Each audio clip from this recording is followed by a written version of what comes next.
Assalamualaikum warahmatullahi wabarakatuh. Selamat siang Bapak Ibu. Mohon mengganggu waktunya sebentar. Yang pertama, saya mengucapkan syukur alhamdulillah karena rahmat Tuhan Yang Maha Esa kita masih bisa berkumpul di sini dengan keadaan sehat. Saya mengucapkan terima kasih kepada Bapak Ibu yang sudah meluangkan waktunya.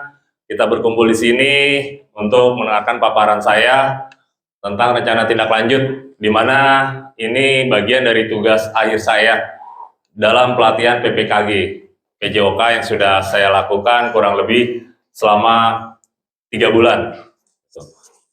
Jadi Bapak Ibu, ini rencana tindak lanjut saya yang saya beri nama itu Kejora Durasta. Kejora Durasta itu ya kejuaraan olahraga 203. Gitu.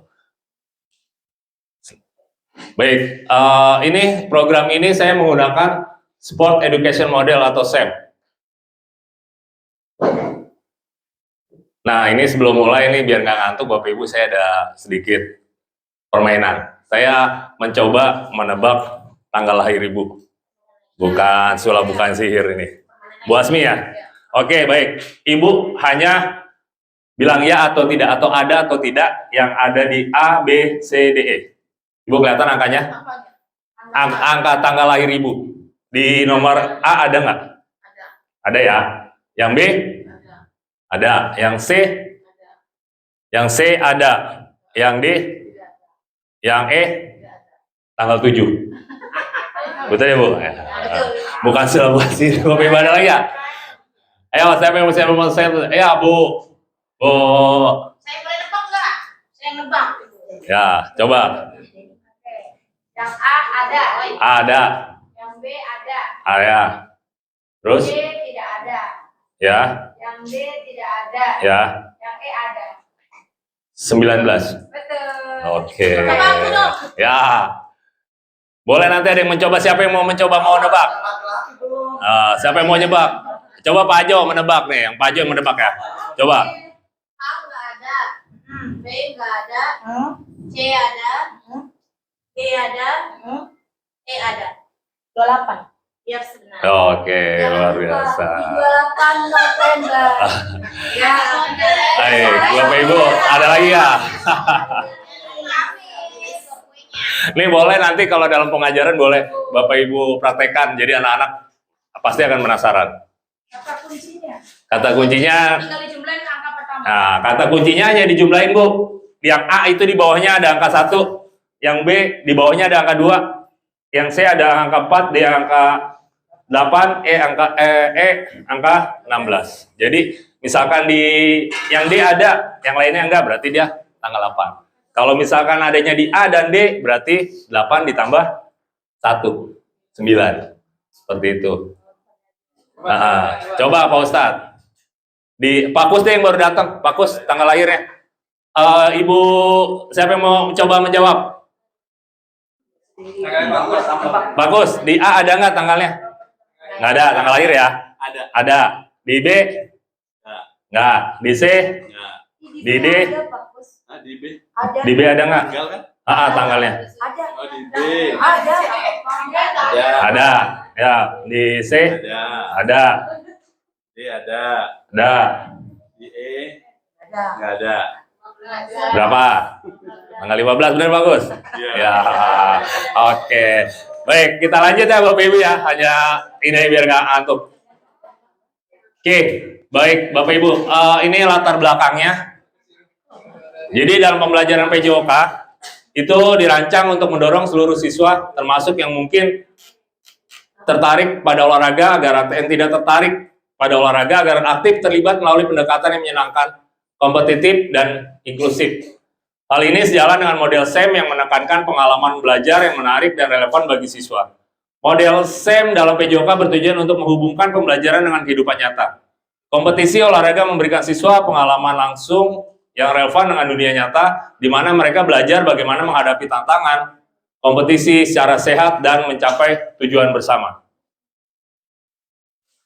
Kegiatan SEM yang akan dilaksanakan adalah kompetisi futsal yang melibatkan peserta didik kelas 9 di SMPN 203. Jakarta, berdasarkan hasil diskusi peserta didik di setiap kelasnya, merujuk pada aset yang dimiliki sekolah.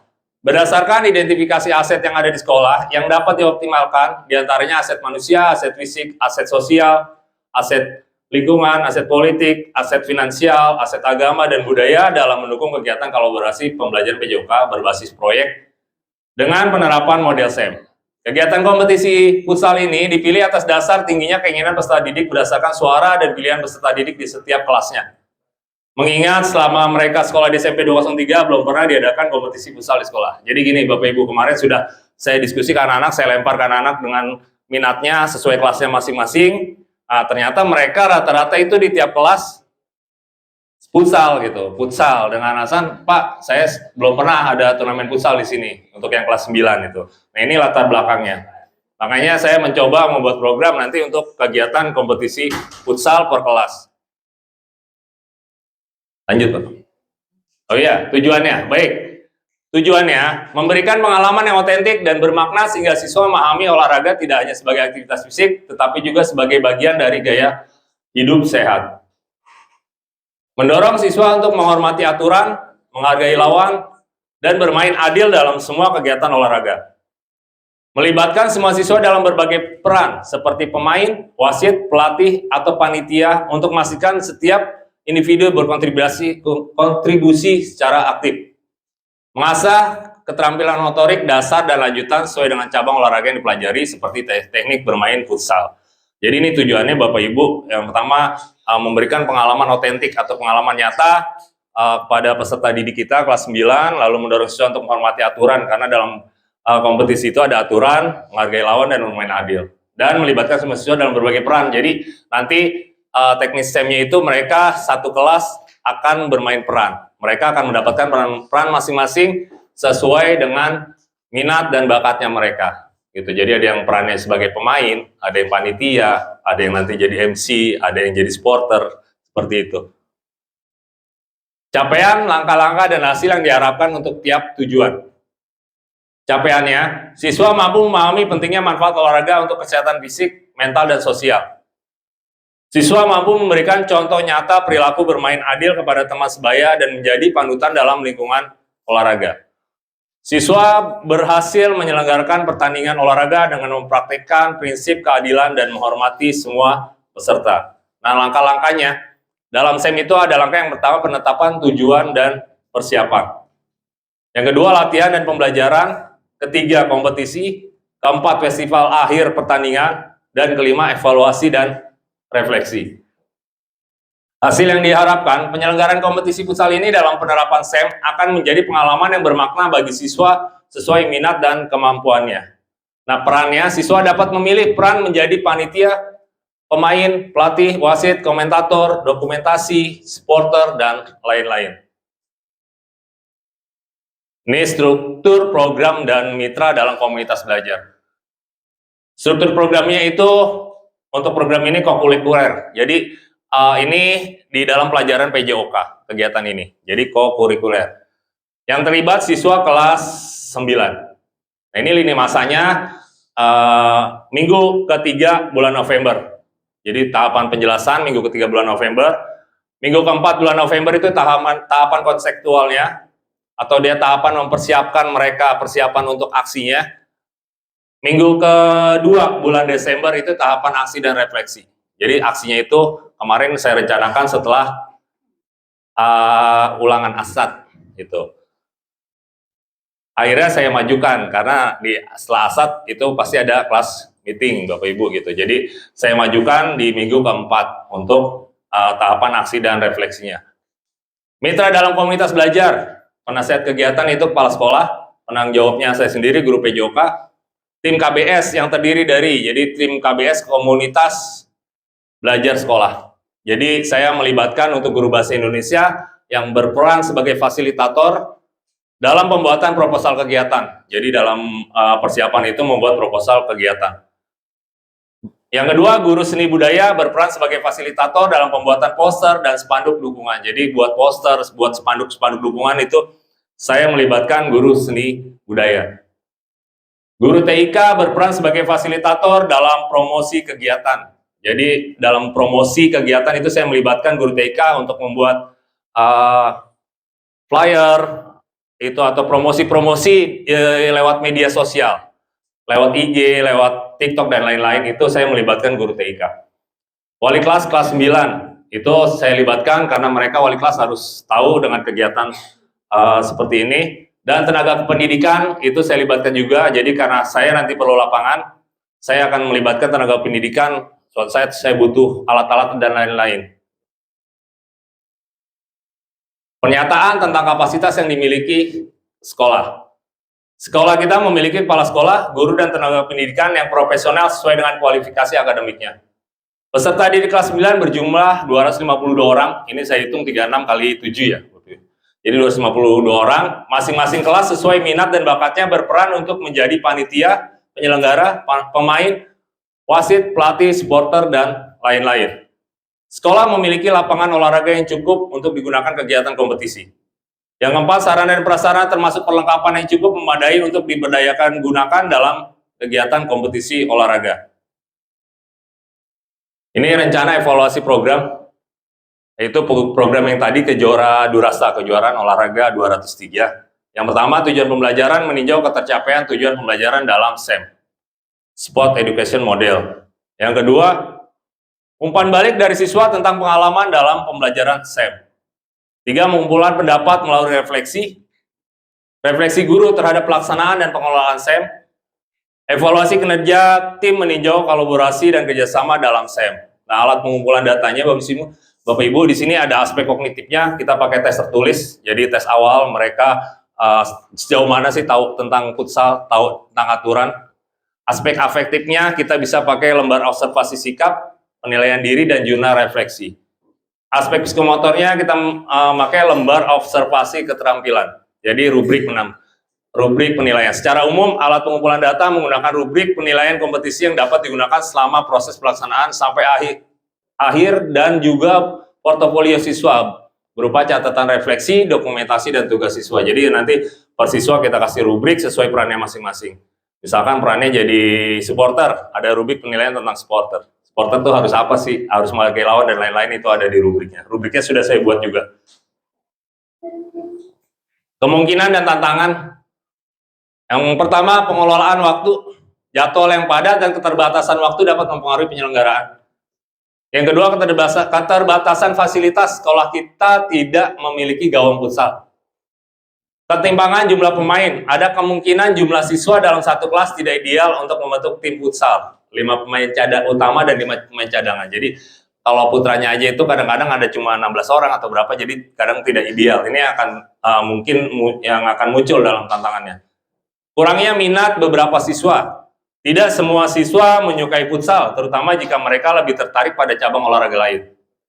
5. Konflik antar siswa. Kompetisi dapat memicu konflik baik dalam tim, antar anggota maupun antar tim. 6. Faktor cuaca. Lapangan outdoor. Lapangan kita outdoor akan sangat berpengaruh dengan kondisi cuaca. Ini kemungkinan tantangan yang akan kita hadapi, Bapak Ibu.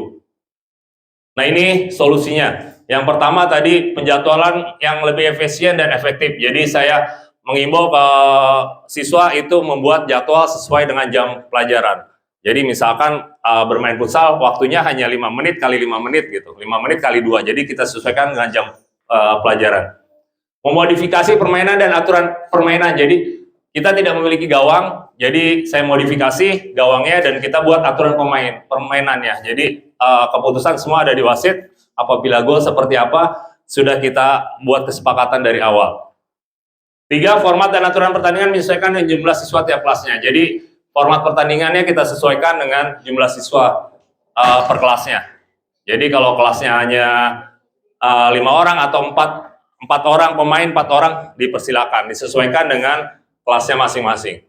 Memberikan motivasi melalui penekanan pada aspek non-kompetitif seperti kerjasama dan sportivitas, dan menawarkan peran alternatif yang tetap relevan dengan kompetisi. 5. Menerapkan peraturan disiplin yang adil dan konsisten selama kompetisi dan melakukan refleksi bersama untuk meningkatkan kesadaran siswa terhadap nilai sportivitas. 6. Menyiapkan jadwal cadangan untuk pertandingan yang tertunda. Jadi ini saya siapkan cadangan udah satu jam pelajaran di minggu berikutnya, itu sengaja saya kosongkan untuk cadangan ini. Baik, Bapak Ibu. Terima kasih. Mungkin ada yang mau kasih saran tentang program ini, silakan Bapak Ibu memberikan saran. Tadi latar belakangnya kan banyaknya minat Bentar dulu, anak-anak Pak. yang futsal. Tapi tantangannya adalah tadi di latar belakang ya. Ya. Banyak anak-anak yang berminat untuk pertandingan futsal. Tapi di tantangan kurangnya minat beberapa siswa. Sehingga nanti yang main cuma ada 4, ada berapa gitu. Itu aja sih. Kayaknya kok kontradiksi. Oke, baik. Terima kasih Pak. Sarannya Pak. Baik ya sarannya. Jadi ada beberapa banyak yang minat futsal gitu. Tapi kan banyaknya itu tidak 100% semua gitu. Jadi itu tadi Pak yang saya bilang di sini akhirnya nantinya jadinya 4 lawan 4, 3 lawan 3 pun tidak jadi masalah gitu. Intinya mereka akan bergerak berolahraga sesuai dengan minat bakatnya, seperti itu. Terima kasih Pak Gus masukannya. Ada lagi sarannya Bapak Ibu ya, Pak Yok? Saya ini Pak Dian, saran. Sebenarnya sih juga pengen tanya juga sih untuk yang kiper tadi itu kesepakatannya kalau boleh tahu seperti apa. Ini kalau boleh saran juga dan kalau diizinkan oleh kesiswaan, ini anak-anak banyak yang request nih Pak Dian untuk kelas meeting. Untuk sementara yang outrat diganti dulu dengan futsal karena keinginannya minatnya tinggi itu kalau kemarin MPK buat kuesioner. Nah itu aja sih Pak Dian yang saya mau nanya yang gawang tadi itu. Oke, baik. Terima kasih Pak Yok. Yang pertama, jadi kita buat kesepakatan di situ aturan kita buat aturan dan kesepakatan sebelum main. Itu wasit yang mempunyai hak mutlak. Wasit memiliki hak mutlak. Jadi kita kesepakatan kalau wasit bilang gol itu gol, kalau wasit bilang tidak gitu. Jadi di situ ada penilaian juga Pak. Kita ada penilaian. Ada pemain mau protes di situ dia ada penilaian di rubrik penilaiannya. Ada penilaian sikap. Dia punya skill bagus tapi dia nggak bisa kerjasama dengan temannya, dia protes terus, nilai pun akan kecil. Jadi tiap peran itu kita kasih rubrik penilaian. Di situ dia rubrik penilaian itu saling berkaitan. Gitu. Jadi seperti itu saya untuk solusi seperti itu. Nah yang kedua, mungkin saya sudah mengajukan juga untuk gawang mudah-mudahan cepat gawang bisa dibeli gitu. Karena minatnya memang futsal tinggi di sekolah gitu. Ada lagi Bapak Ibu? Saran? Pak Dede.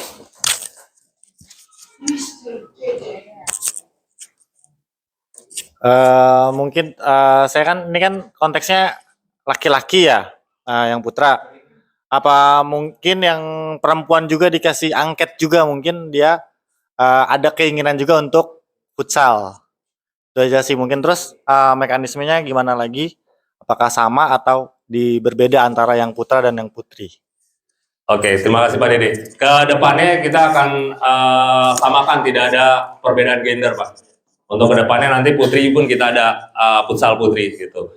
Dan untuk itu hampir sama. Jadi kita kasih peran masing-masing. Kalau putrinya main bergantian, nanti putranya jadi spotter, jadi panitia gitu. Intinya kita tidak ada perbedaan gender di sini, semuanya terlibat dalam olahraga. Gitu. Sesuai dengan tujuan yang tadi disampaikan. Ada lagi Bapak Ibu? Ya, coba Pak Dian. Ya, baik Bu. Oh nggak kedengeran suaranya? Diapain ini? Diapain? Kedengeran ya? Untuk keselamatan keamanan ya, yang kemarin Pak Cecep sampaikan itu, kalau anak-anak kan tenaganya gede juga ya, itu bola kira-kira keluar nggak itu dari lapangan, nanti kena kendaraan lain gitu ya, gitu aja Pak Dian. Oke, baik Bu Dewi, terima kasih. Ini memang yang selama ini kita khawatirkan gitu, bola takut keluar gitu, karena kita di pinggir jalan. Tapi saya mau modifikasi, pakai bola plastik Bu. Gitu. Jadi kalau bola plastik itu keluar ketabrak kendaraan, bolanya yang kalah, bolanya yang akan pecah. Tapi kalau bola futsal ketabrak motor lewat, pasti motornya yang jatuh. Gitu. Jadi kemarin saya ini udah kita pakai bola plastik. Gitu. Kalau bola plastik pun udah sekencang-kencangnya agak susah karena bola itu kalau bola plastik itu kan melayang Bu, melayang sekencang-kencang pun dari sini ke sana belum tentu keluar. Gitu. Paling kalau dia nendang dari gawang ini baru bisa kalau itu kencang. Tapi kalau namanya bola plastik, pasti saya berpikirnya masih ya dia bakalan pecah kalau dia misalkan kelindes mobil gitu, bakalan pecah bolanya. Kalau ada orang jalan tuh tahu kena peng. Lumayan juga tuh jadi miring jatuh Sakitnya ya. nggak seberapa, tapi jadi malu. gitu. Perlu diantisipasi karena kalau misalkan walaupun bola plastik ini kan jalan ke motor, ini kaget dia bisa Jatuh.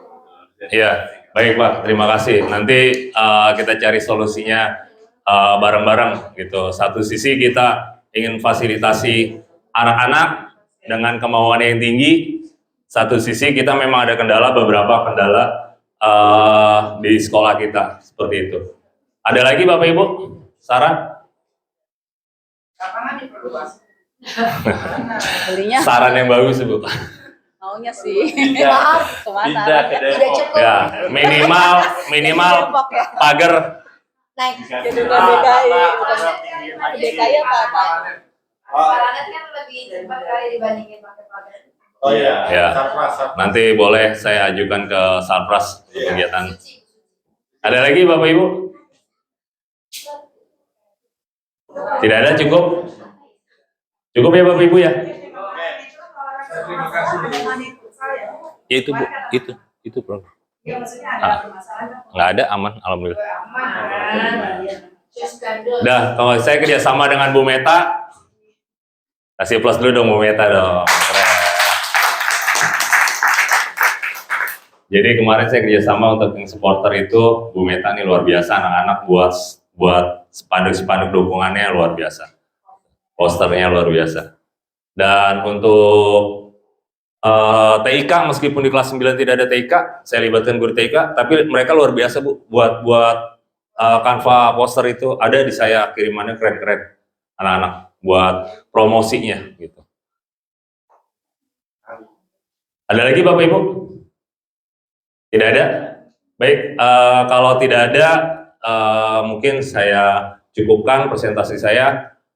Terima kasih banyak supportnya Bapak Ibu semua. Mudah-mudahan kegiatan ini bisa berjalan dengan lancar sesuai dengan apa yang sudah kita rencanakan. Kurang lebihnya saya mohon maaf.